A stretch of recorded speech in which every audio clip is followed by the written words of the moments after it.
కాలయోగం YouTube channel వీక్షకులకు స్వాగతం. వృశ్చికరాశివారంటేనే ఒక అంతుచిక్కని తీవ్రత, అద్భుతమైన పట్టుదల కలిగినవారు. మీ జీవితంలో ఒక పెద్ద యుద్ధం ముగిసి మరో అద్భుతమైన అధ్యాయం మొదలయ్యే సమయం వచ్చేసింది. 2026 మార్చ్ 19న ప్రారంభమయ్యే శ్రీ పరాభవనామ సంవత్సరం మీ జీవితాన్ని 2 విభిన్న భాగాలుగా విడదీయబోతోంది. మొదట కొన్ని సవాళ్లు ఎదురైనా ఆ తరువాత మీరు ఊహించని గోల్డెన్ పీరియడ్ మీకోసం ఎదురుచూస్తోంది. ఈ మార్పులు మీ జీవితాన్ని ఎలా మార్చబోతున్నాయో తెలుసుకునే ముందు కింద కామెంట్ బాక్స్లో మీ ఇష్టదైవం పేరును టైప్ చేయండి. ఈ వీడియోని లైక్ చేసి తప్పకుండా హైప్ కూడా ఇవ్వండి. మీరు చేసే ఈ చిన్న పని మాకు ఎంతో ప్రోత్సాహాన్నిస్తుంది. అలాగే ఈ వీడియోలో మీకోసం అతి ముఖ్యమైన సూచనలు, పరిహారాలు ఇచ్చాను, తప్పకుండా పాటించండి. మీ రాశ్యాధిపతి కుజుడు సెప్టెంబర్ 18 నుండి నవంబర్ 12 వరకు నీచ స్థితిలో ఉండటం కొంత ఆందోళన కలిగించినా, మిగిలిన గ్రహాల సంచారం మీకు అద్భుతమైన యోగాన్ని ఇస్తోంది. ముఖ్యంగా జూన్ 2వ తేదీ, ఈ తేదీని మీ క్యాలెండర్లో మార్క్ చేసుకోండి. ఎందుకంటే అప్పటి వరకు 8వ ఇంట్లో ఉండి ఇబ్బంది పెట్టిన గురువు జూన్ 2న తన ఉచ్చరాశి అయిన కర్కాటకంలోకి ప్రవేశిస్తాడు. దీనివల్ల మీ జీవితంలో భాగ్యోదయం కలుగుతుంది. సంతానం లేనివారికి ఉచ్చ గురువు అనుగ్రహంతో శుభవార్తలు అందుతాయి. మీ పిల్లల పురోగతి మిమ్మల్ని ఆశ్చర్యపరుస్తుంది. అయితే డిసెంబర్ 6 వరకు తల్లిగారి ఆరోగ్య విషయంలో అప్రమత్తంగా ఉండాలి. కుటుంబ సభ్యులతో అనవసర వాదనలకు దిగవద్దు. అవివాహితులకు సెప్టెంబర్ తర్వాత వివాహ ఘడియలు చాలా బలంగా ఉన్నాయి.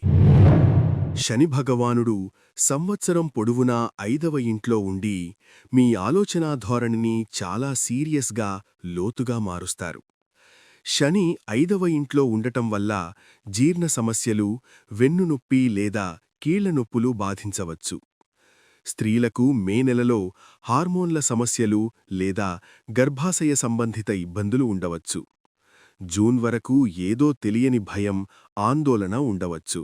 ఇక డిసెంబర్ 6న రాహువు మీ 3వ ఇంట్లోకి ప్రవేశించడం వల్ల మీలో అపారమైన ధైర్యసాహసాలు పెరుగుతాయి. ఏప్రిల్ మే నెలల్లో మాత్రం అష్టమ గురువు ప్రభావంతో అనవసర ఖర్చులు రాకుండా జాగ్రత్తపడాలి. ఎవ్వరికీ గ్యారెంటర్ సంతకాలు పెట్టవద్దు. గ్రహదోషాల నివారణకు సరళమైన పరిహారాలు సూచిస్తున్నాను, తప్పక పాటించండి. గురుగ్రహం కోసం ప్రతి గురువారం పసుపు రంగు రుమాలను మీ దగ్గర ఉంచుకోండి. నుదుటిపై కేసరి లేదా పసుపు తిలకం పెట్టుకోండి. విష్ణు సహస్రనామ పారాయణం చెయ్యండి. వీలైతే ఆలయ పూజారికి శనగపప్పు దానం చెయ్యండి. శనిగ్రహం కోసం ప్రతి శనివారం శివాలయంలో లేదా హనుమాన్ ఆలయంలో నువ్వుల నూనెతో దీపం వెలిగించండి. నల్ల కుక్కకు లేదా పక్షులకు ఆహారమివ్వండి. వికలాంగులకు అన్నదానం చేయడం శనిదేవుడికి అత్యంత ప్రీతికరమైన పని.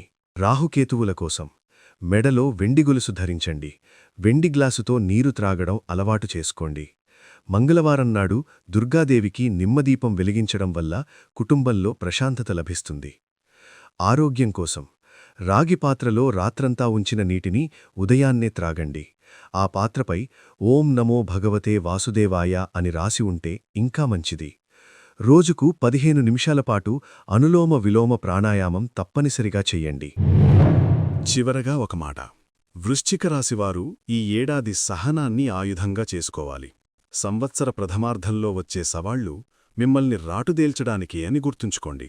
జూన్ 2వ తేదీ తరువాత మీ జీవితంలో వెలుగులు నిండబోతున్నాయి. మీ ఆత్మవిశ్వాసం, క్రమశిక్షణే మిమ్మల్ని అగ్రస్థానంలో నిలబెడతాయి. మరొక ముఖ్య విషయం మళ్లీ గుర్తు చేస్తున్నాను. కింద కామెంట్ బాక్స్లో మీ ఇష్టదైవం పేరును టైప్ చేయండి. ఈ వీడియోని లైక్ చేసి హైప్ కూడా ఇవ్వండి. మీరిచ్చే లైక్ మరియు హైప్ మాకు ఎంతో ప్రోత్సాహాన్నిస్తుంది. అలాగే మీ రాశి ఫలితాలు, పరిహారాలు ఎప్పటికప్పుడు మిస్ కాకుండా తెలుసుకోవాలంటే మన కాలయోగం ఛానల్ను ఇప్పుడే సబ్స్క్రైబ్ చేసుకోండి. పక్కనే ఉన్న గంట సింబల్ని కొట్టడం మర్చిపోవద్దు. శుభం భూయాత్. ఓం నమః శివాయ.